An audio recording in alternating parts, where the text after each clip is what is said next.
राधे, जय श्री कृष्णा। रेणु पाठक चैनल में आपका स्वागत है। आज आप सुनेंगे पौष मास की कथा, अध्याय 18।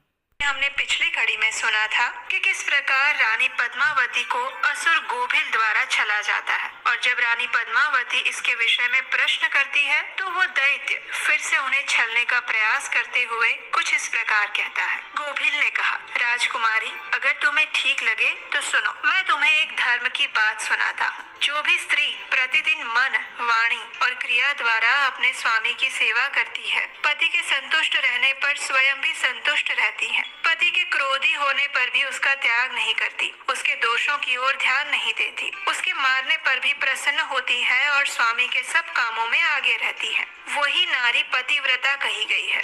यदि स्त्री इस लोक में अपना कल्याण करना चाहती हो तो उसे पतित, रोगी, अंगहीन, कोढ़ी, सब धर्मों से रहित और पापी पति का भी परित्याग नहीं करना चाहिए। जो स्वामी को छोड़कर चली जाती है और दूसरे कामों में मन लगाती है, वो संसार में सब धर्मों से बहिष्कृत व्यभिचारिणी समझी जाती है। मुझे वेद और शास्त्रों का अनुमोदित धर्म ज्ञान है। गृहस्थ धर्म का त्याग करके पति की सेवा छोड़कर तुम यहाँ क्यों आई थी? इतने पर भी अपने ही मुँह से कहती हो कि मैं पतिव्रता हूँ। कर्म से तो तुम में पतिव्रत्य का लेश मात्र भी नहीं दिख रहा है। तुम डर और भय छोड़कर पर्वत और वन में मतवाली बनकर घूम रही हो, इसलिए तुम पापी नहीं हो, पतिव्रता नहीं। मैंने तुम्हें ये महान दंड देकर तुम्हें सीधी राह पर लेकर आया हूँ। अब कभी तुमसे ऐसी धृष्टता नहीं हो पाएगी। जरा बताओ तो, पति को छोड़कर किसके लिए यहाँ आई थी? ये श्रृंगार, ये आभूषण, ये मनोहर वेश धारण करके किसे लुभाना चाहती थी? हे पापिनी, बोलो,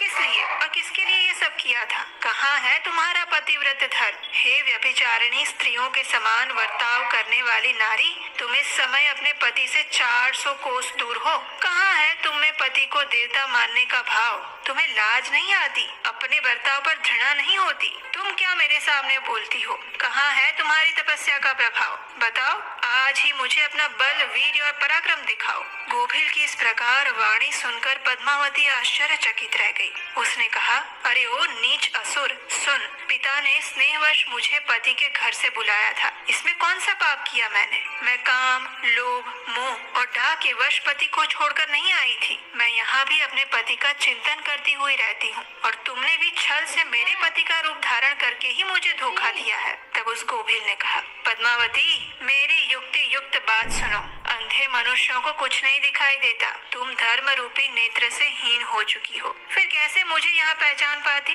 जिस समय तुम्हारे मन में पिता के घर आने का भाव उदय हुआ, उसी समय तुम पति की भावना छोड़कर उनके ध्यान से मुक्त हो गई थी। पति का निरंतर चिंतन ही सतियों के ज्ञान का तत्व होता है। जब वही नष्ट हो गया तो फिर तुम्हारे हृदय की आंखें ही फूट गई, और जब ज्ञान नेत्र ही नहीं रहे तो फिर तुम मुझे कैसे पहचानती? इस प्रकार गोभिल की बात सुनकर राजकुमारी पद्मावती धरती पर गिर पड़ी। उसके हृदय में अत्यंत दुख होने लगा, और फिर उस गोभिल ने कहा, हे शुभे, मैंने तुम्हारे उदर में जो अपने वीर्य की स्थापना की है, उससे तीनों लोगों का त्रास पहुंचाने वाला पुत्र उत्पन्न होगा, और तुम कुछ नहीं कर पाओगी। इतना कहकर वो दानव जोर जोर से हंसने लगा और फिर वहाँ से चला गया। गोभिल अत्यंत दुराचारी और पापी था। उसके जाने के बाद पद्मावती महान दुख से अभिभूत होकर रोने लगी। उसके रोने का शब्द सुनकर सखियां उसके पास आई और पूछने लगी, अरे राजकुमारी, क्या हुआ? क्यों रो रही हो? मथुरा नरेश महाराज उग्रसेन कहाँ चले गए? तब उस पद्मावती ने अत्यंत दुख से रोते हुए अपने छले जाने की सारी व्यथा कह सुनाई। उसकी सखियां उसे पिता के घर ले गई, और उस समय वो शोक से कातर होकर थर थर कांपने लगी। सखियों ने पद्मावती की माता के सामने सारी घटना कही, और ये सुनते ही महारानी अपने पति के महल में गई। उसने अपनी कन्या का सारा वृत्तांत उन्हें कह सुनाया, और उसे सुनकर महाराज सत्यकेतु को भी बड़ा दुख हुआ। उन्होंने सवारी और वस्त्र आदि देकर कुछ लोगों के साथ पुत्री को मथुरा में उसके पति के घर भेज दिया। धर्मात्मा राजा उग्रसेन पद्मावती को आया देखकर अत्यंत प्रसन्न हुए। वे रानी से बार बार कहने लगे, हे सुंदरी, मैं तुम्हारे बिना जीवन धारण नहीं कर सकता। तुम अपने गुण, शील, भक्ति, सत्य और पातिव्रत्य आदि गुणों से मुझे अत्यंत प्रिय हो। इस प्रकार अपनी प्रिय पत्नी पद्मावती के साथ नृप श्रेष्ठ महाराज उग्रसेन उसके साथ विहार करने लगे और दूसरी ओर सभी लोगों को भय पहुंचाने वाला उसका भयंकर गर्व दिन ब दिन बढ़ने लगा, किंतु उसके गर्व का कारण केवल पद्मावती ही जानती थी। अपने उदर में बढ़ते हुए उस गर्व के विषय में पद्मावती को दिन रात चिंता होने लगी। 10 वर्ष तक वो गर्व बढ़ता गया और तत्पश्चात उसका जन्म हुआ। वो महान तेजस्वी और महाबली कंस था, जिसके भय से तीनों लोगों के निवासी थर्रा उठे थे, जो भगवान श्री कृष्ण के हाथ से मारा जाकर मोक्ष को प्राप्त हुआ। हे स्वामी, ऐसी घटना भविष्य में संघटित होने वाली है और ये मैंने सुना हुआ है। मैंने आपसे जो कुछ भी कहा वो पुराणों का निश्चित मत है। इस प्रकार पिता के घर में रहने वाली कन्या बिगड़ जाती है, इसलिए कन्या को घर में रखने का मोह त्याग दीजिए। ये सुदेवा बड़ी दुष्ट और महापापिनी हो गई है, अतः इसका परित्याग करके आप निश्चिंत हो जाइए। इस कथा को आगे बढ़ाते हुए उस शुकरी ने कहा, मेरी माता की ये बात, ये उत्तम सलाह सुनकर मेरे पिता द्विज श्रेष्ठ वसुदत्त ने मुझे त्याग देने का निर्णय किया। उन्होंने मुझे बुलाकर कहा, हे दुष्टे, कुल में कलंक लगाने वाली दुराचारिणी, तेरे ही अन्याय से परम बुद्धिमान शिव शर्मा चले गए हैं। जहाँ तेरे स्वामी रहते हैं वहीं तू भी जा, अथवा जो स्थान तुझे अच्छा लगे तू वहाँ चली जा। जैसा जी में आए वैसा कर। हे महारानी, अपने माता पिता द्वारा इस प्रकार त्यागे जाने पर मैंने तो अपनी लाज और शर्म खो दी थी और मैं शीघ्र ही वहाँ से चली गई, लेकिन मुझे ठहरने के लिए स्थान और सुख नहीं मिला। लोग मुझे देखते ही ये उल्टा आई है ऐसा कहकर दुत्कारने लगे। कुल और मान से वंचित होकर घूमती फिरती मैं प्रांत से बाहर आ गई और गुर्जर देश के आसपास के सौराष्ट्र नामक पुण्य तीर्थ में जाकर पहुंची, जहाँ भगवान शिव सोमनाथ का मंदिर है। मंदिर के पास ही वन स्थल नाम से विख्यात एक नगर था, जिसकी उस समय बड़ी उन्नति थी। मैं भूख से अत्यंत पीड़ित थी, इसलिए खपरा लेकर भीख मांगने लगी, लेकिन सब लोग मुझसे घृणा करते थे।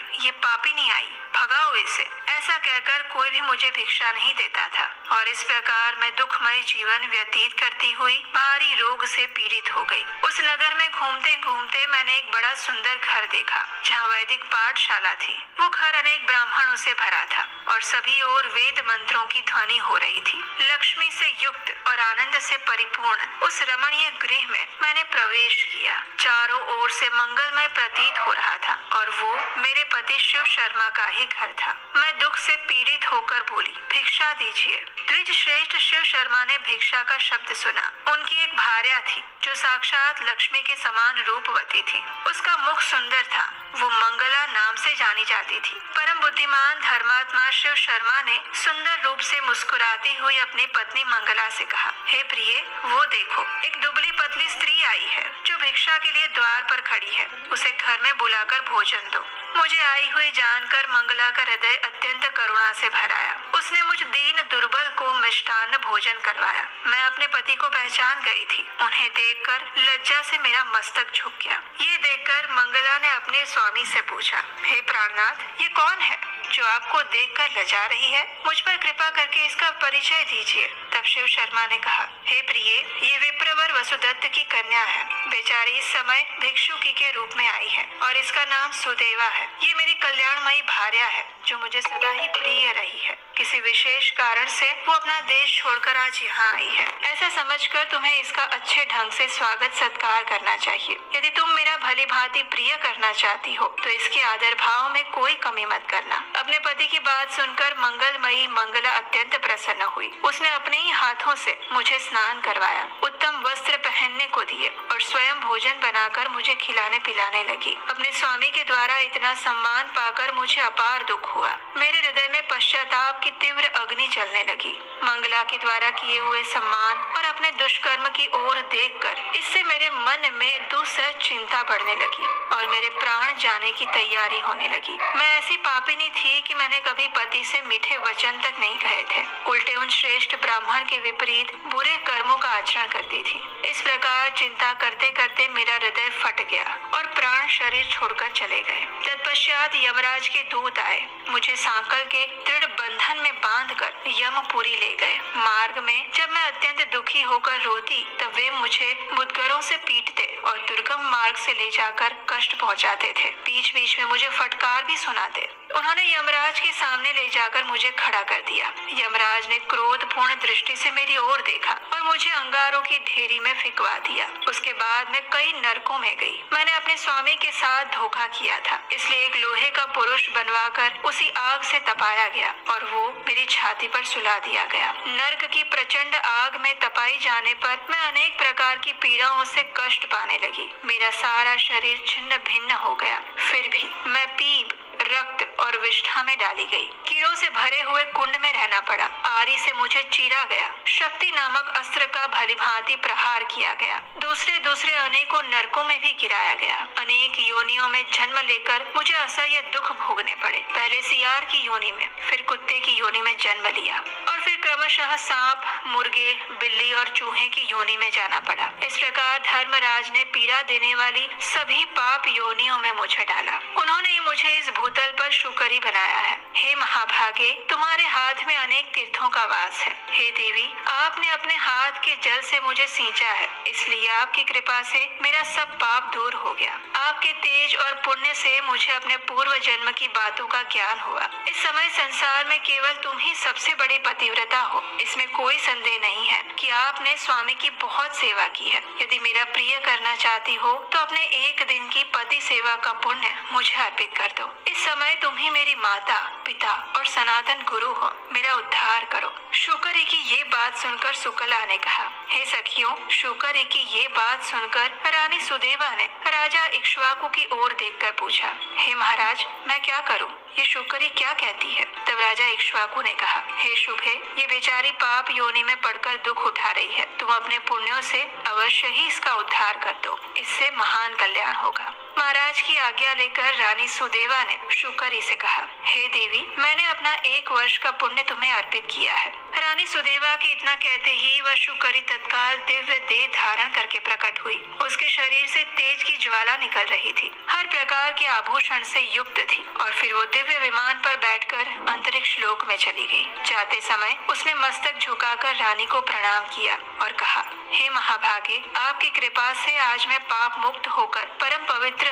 मंगलमय वैकुंठ में जा रही हूँ। आपको प्रणाम है। इस प्रकार शुकरी का संपूर्ण वृतांत सुनाकर सुकला ने कहा, हे सखियों, यही पुराणों में वर्णित नारी धर्म का वर्णन है। ऐसी दशा में जब पतिदेव यहाँ स्थित नहीं है, मैं किस प्रकार भोगों का उपभोग करूं? मेरे लिए ऐसा विचार भी निश्चय ही पाप पूर्ण होगा। सुकला के मुख से इस प्रकार उत्तम पतिव्रत धर्म का वर्णन सुनकर सखियों को बड़ा हर्ष हुआ और उसके बाद क्या हुआ वो हम सुनेंगे हमारे इसी पौष मास कथा श्रृंखला की अगली कड़ी में। उसे सुनने के लिए एक बार देख लीजिए, कहीं आपने आपके अपने चैनल को सब्सक्राइब नहीं किया है, ऐसा तो नहीं है? अगर ऐसा है तो जल्दी से इस चैनल को सब्सक्राइब कीजिए, नोटिफिकेशन ऑन कीजिए और अगर आज की कथा अच्छी लगी हो तो उसे लाइक कीजिए और अधिक से अधिक लोगों को शेयर कर दीजिए। और हम आपसे मिलेंगे इसी कथा श्रृंखला की अगली कड़ी के साथ कल प्रातः काल। हरे कृष्ण।